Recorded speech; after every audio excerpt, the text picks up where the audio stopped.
Hey, welcome to Dallas Stock Talk, where I talk about topics relating to investing and finance, but more specifically, the stock market. In this video, I'll be going step by step of how to buy bonds. That's right, I'll be going literally step by step. I'm not going to skip step at all. But before we get started, make sure you smash the like button because it helps the algorithm. It helps you know that there's quality content. It helps my video to reach a broader audience. So if you wasn't, I'm just going to give you a general overview. Bonds allows you to keep up with inflation. So based off of the CPI numbers, they'll give you the interest to match inflation. So it can kind of save your buying power. If you want to see a more in-depth video, make sure you check out my suggested video. Okay. So first, before we get the bonds, we first need to open that account. Once we open the account, then we can get the bonds. Now, I just want to make this clear just to give you kind of a heads up. Make sure you have your ID with you and make sure you have your routing number and your bank account number. Those two that you will end up needing because you're going to need to link your bank account. But I'll get into that. I'm just kind of giving you guys a heads up. So first, I'll start with TreasuryDirect.gov. I'll drop it in the description below.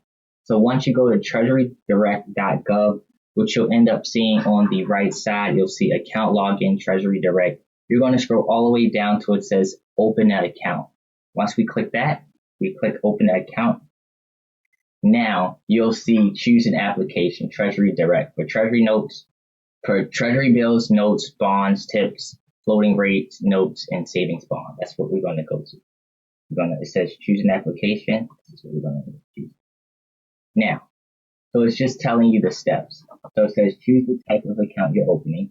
Like I said, you're going to need your social security number or your EIN number, email, bank account, and routing number. I just kind of gave you guys a heads up. And then you're going to need to choose your password and answer some security questions. Okay, so let's scroll down, and then what we're going to do is hit at the bottom left-hand corner. It says apply now. We're going to hit apply now.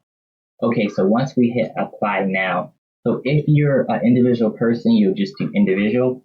Now, if you were doing it under a business, you do your corporation or sole proprietorship. And if you're going through an estate, doing it through a state, this is the one you end up choosing, trust, living estate, just in general. But most people would just go for individual. If you're doing this for your business, under a business, do corporation. And for a trust, you end up doing under a trust. But it's for individual person. I'm just doing it for individual person. So I'm just going to keep it on individual. So I'm going to scroll down and then I'm going to make sure I did everything. Scroll down, and then I'm going to hit submit. Now it's asking me to enter account owner's information. So I'm going to enter my information. I'm going to have to enter my name. Yeah, my name. My social security number, bank, driver's license, issue date, expiration date. So I'm going to end up filling all this information. All right, so you scroll down and enter once you enter your information, you scroll down and check and make sure the box is correct. What I'm going to actually do is I'm going to end up intentionally messing one up so you can see where the error would be. And see at the top, make sure whenever it'll show you the error at the top. It says the following error has occurred. The email you've retyped does not match the email address you entered. So whenever there's an error, make sure you look at the top and read it. I intentionally did that so you guys can keep that in mind, just in case you did make a mistake. So all my information, individual account information is kind of filled out. They're just checking and letting me verify to make sure all my information is correct. And actually something is wrong.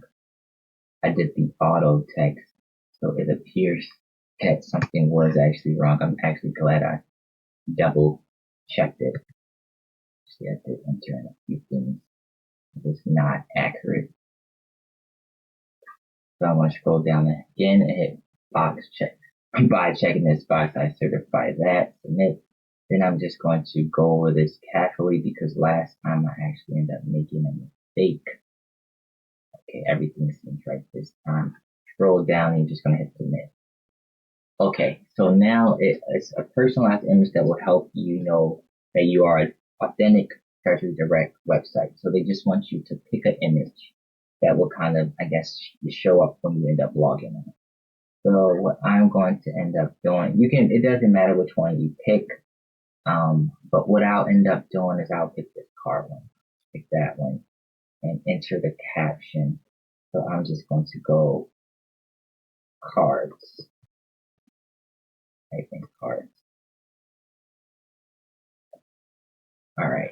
So it says a personalized image caption will help you know that you are on the authentic Treasury Direct website. This image and caption will be displayed on your password page.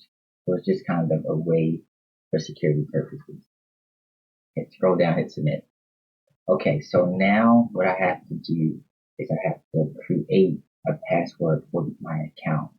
Now make sure you follow these. It says use at least 8 characters without space, at least 1 letter, 1 number, and 1 special character. So make sure you follow that or you'll end up getting an error. So then once again, this one, make sure you don't fill out all of these. It says answer 3 security questions, but make sure it says answer 3 security questions. If you answer more than 1, it will show up as an error. So just make sure you only answer 3 security questions. Actually went over this for someone else and got to fill all of them out and it showed up as an error. So make sure you answer just 3. Okay. So once you answer your 3 security questions, what you're going to do is hit submit. Okay. Now it says thank you for opening an account. We are now sending your account number to your email address you provided on your application. So now what I'm going to have to do is go to my email address, and here it is, Treasury Direct. I'm going to click on that. So it's saying, thanks again for taking the time to open a Treasury Direct account. Your new account number is, make sure you guys write that down. When you log into your account for the first time, you'll receive an email with the one-time password for further instruction. Once you log in, you should check the investors inbox section on your Treasury Direct account for more important information. So what we're going to do, and it says visit the site, so we're going to click on the site. So once we get here, then we're going to hit account login. Just click Treasury Direct. And then right here, it says Treasury Direct login. So click that login. Now the account number, this is where you enter it in. And remember, we got that from the email. Now after that, they're sending you a OTP number that's just for verification. And since this is my personal laptop, I'm actually going to register this. So to get the OTP number, which is a one-time password, just check your email again. You're going to check the email again. Yep, one-time password. And scroll down and you'll see it. That one-time password. Okay. Scroll down and hit submit again. Okay, now we're entering the password that we originally had to the account. And remember, when I'm actually with the mouse, I'm actually clicking on these letters just to let you know. It says use your mouse on the virtual keyboard below to enter the password. Okay, scroll down again, submit. Okay, so now we're actually logged into the account. So now, remember it said we can check that investors inbox. So that is that. And end up checking that. Just to show it. So let's go back button. Great. The one time doing the video, let's see what happens. Okay. Okay. So now what we're going to end up doing is at the top next to my account, we're going to click buy direct. Click buy direct. Now, so it's marketable securities, bonds, notes, bonds, tips, FRN.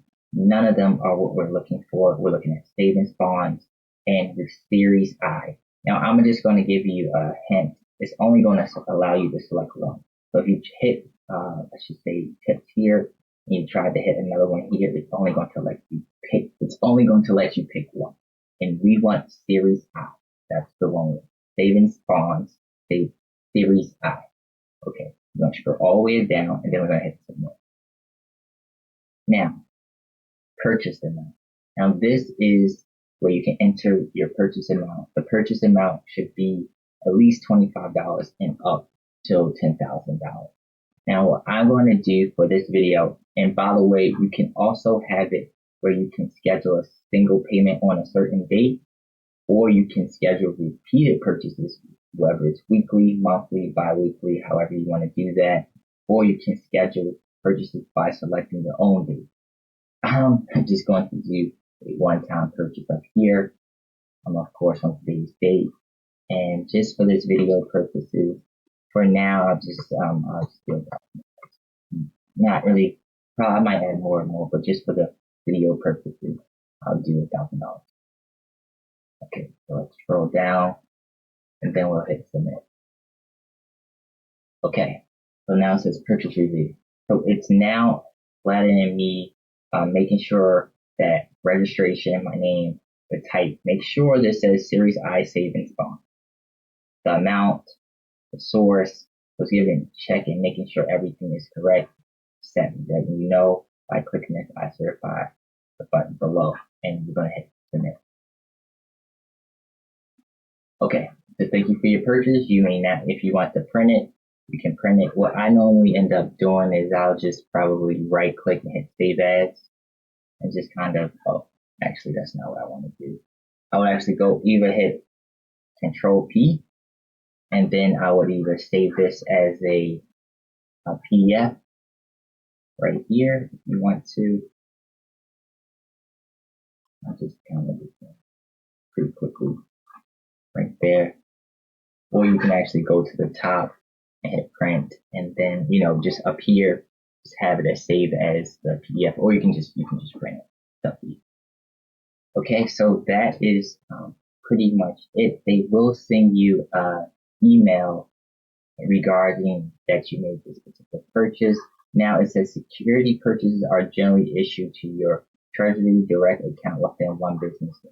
You gotta wait 1 business day. You must wait 5 business days after the purchase to transfer savings bonds or delivery of savings bonds.